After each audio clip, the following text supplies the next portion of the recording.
Como é que é, pessoal? Bem-vindos a mais um vídeo, bem-vindos a mais uma semana. E que semana, pessoal, porque aconteceram demasiadas coisas em termos de criptomoedas. A queda foi brutal, não só nas criptomoedas, mas também nos mercados financeiros de ações.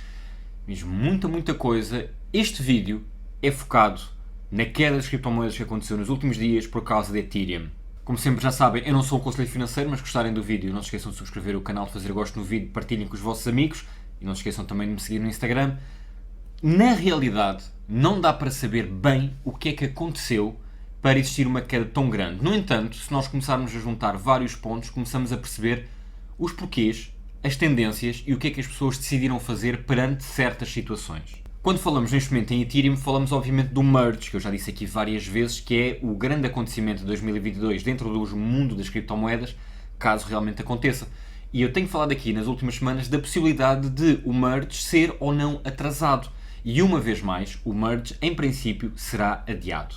Nas últimas semanas têm sido feitos alguns testes externos foram mostrados, aconteceram alguns bugs, e na sexta-feira passada falou-se de que muito provavelmente a Difficulty Bomb iria ser adiada entre 2 a 4 meses. Logo isto fez com que de repente existisse outra vez uma venda. Porquê? Porque a Difficulty Bomb vai ter que coincidir mais ou menos com a data do merge em si, o momento em que a Ethereum passa de Proof of Work para Proof of Stake. E analisando um bocadinho, percebemos que as carteiras que nas últimas 2-3 semanas estiveram a acumular alguma Ethereum, quando de repente se ouve que a Difficulty Bomb vai ser adiada pelo menos 2 meses, portanto vamos apontar para setembro, outubro, a possibilidade de merge, essas carteiras começaram a vender. O que levou a Ethereum a cair, porque neste momento estamos numa fase em que qualquer quebra vai obviamente criar pânico, porque nós ainda nos estamos a lembrar de Luna, estamos a ver as moedas todas a cair, estamos a ver que há uma possibilidade de termos aqui um inverno de criptomoedas que de certeza não será tão grande como os últimos, mas provavelmente vai se manter aqui durante algum tempo. E então obviamente as pessoas acabam por vender, acabam por, ok, eu vou simplesmente guardar dinheiro, vou comprar mais barato, vou tentar perceber qual é que é o ponto mais baixo, vou vender agora. E então, com tudo isto e com a venda que houve, ST Ethereum acaba por ter um problema de liquidez. Estamos a falar do token que está associado ao staking de Ethereum. E de repente começou toda a gente a dizer, ok, se Ethereum continuar a baixar, então ST Ethereum pode perder o seu PEG, pode ter problemas de liquidez a curto prazo e, oh meu Deus, podemos ter aqui uma nova Luna. Não nos podemos ainda esquecer que Ethereum sustenta N moedas, N softwares, N smart contracts e até algumas moedas estão associadas e baseadas e sustentadas no próprio PEG de ST Ethereum. No entanto, nós não podemos comparar isto com Luna. Porquê? Porque Luna, o ST estava ligado a uma moeda física, ao dólar. Enquanto que, independentemente de quando for o merge, ST Ethereum passará sempre a ser um Ethereum, um para um.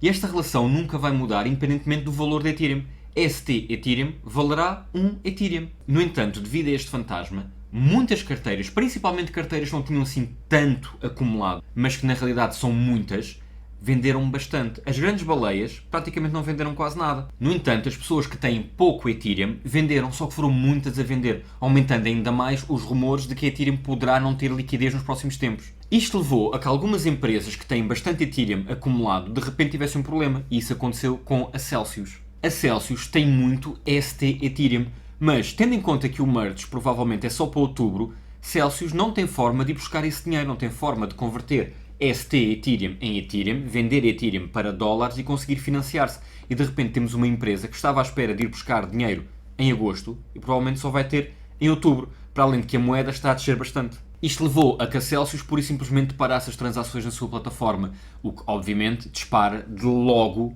um montão de alarmes e as pessoas entram ainda mais em pânico e vão tentar vender ainda mais, nem que seja nas outras plataformas.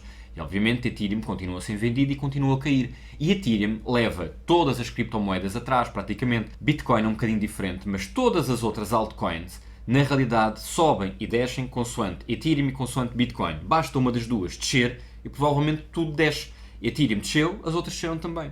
E depois as pessoas começam a fazer contas e começam a perceber que Celsius não tem só ST Ethereum, também já tem Ethereum, mas para se financiar vai ter que vender muito mais Ethereum do que teria que vender há uns meses quando Ethereum valia muito mais.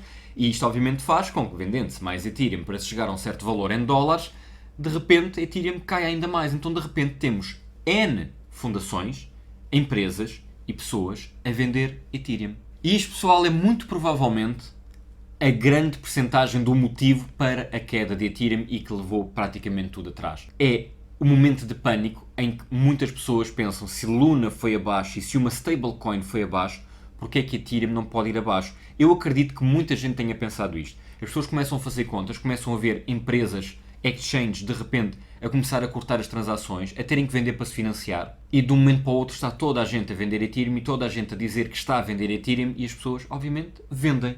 E eu não estou aqui a dizer que vender foi uma boa ou má opção. Simplesmente, os mercados nesta fase em que as pessoas não sabem o que é que está a acontecer, não sabem o que é que vem aí, quando é a subir, toda a gente está tranquila.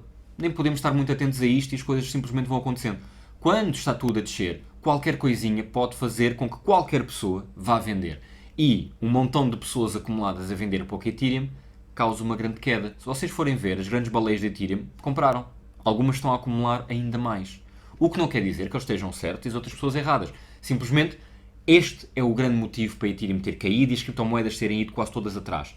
Tirando uma ou outra rival, digamos assim, de Ethereum, que até teve ali uns picos de subida, como por exemplo o Cardano teve, a verdade é que 99,9% das moedas, por simplesmente, caíram.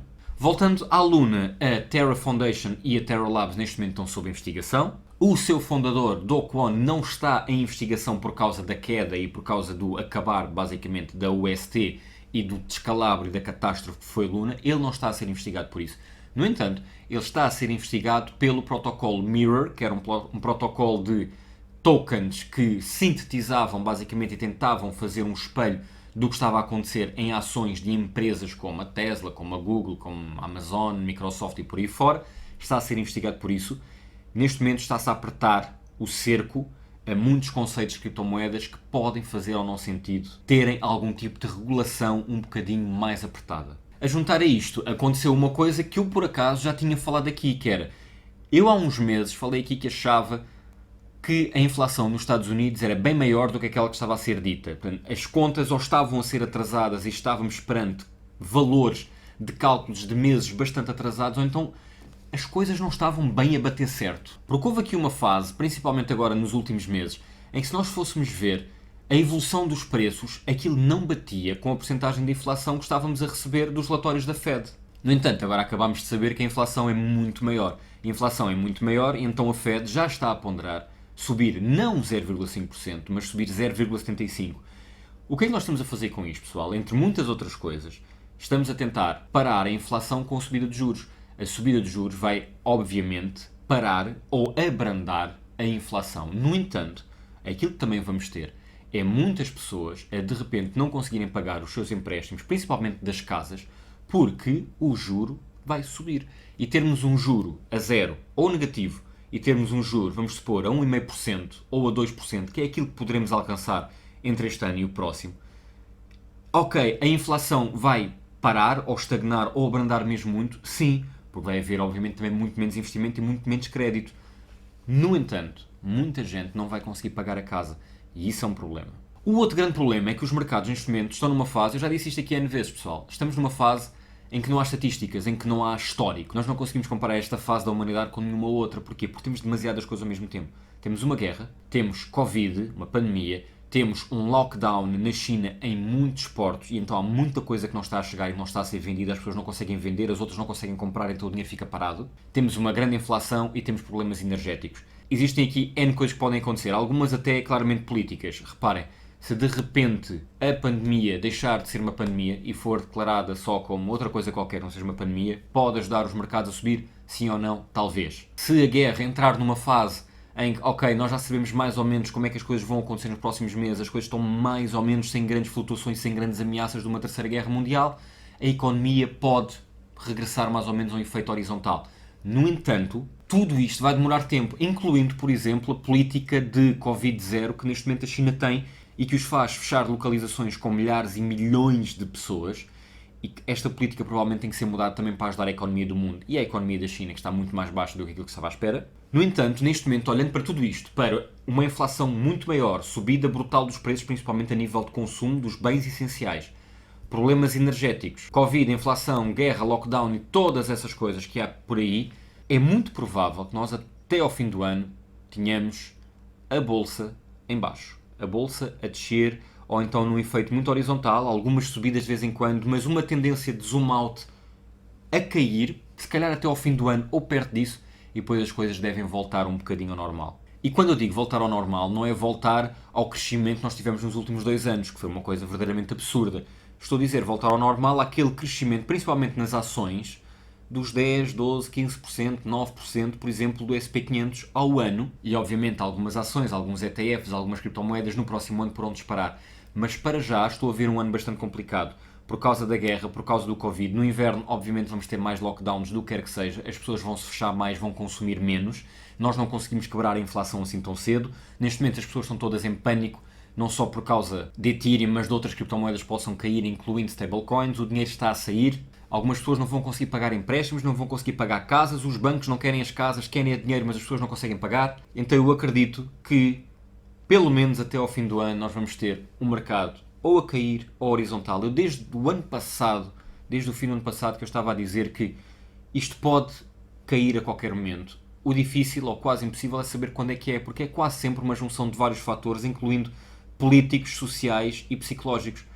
E agora vamos ter uma queda grande por causa de tudo aquilo que aconteceu nos últimos 2 anos no mundo inteiro. A pandemia, a inflação, a criação de dinheiro ao desbarato, tudo isto tem que se pagar de alguma forma, vamos pagar nos próximos meses. No entanto, pessoal, pode ser sempre uma boa altura para saldos, para quem tiver algum dinheiro de parte e que possa agora investi-lo com segurança ou daqui a uns meses investi-lo com segurança. Então vejam qual é que é a melhor altura ou uma das melhores alturas, qual é o bom preço para vocês comprarem ações, para comprarem criptomoedas, porque a verdade, pessoal, é sempre a mesma.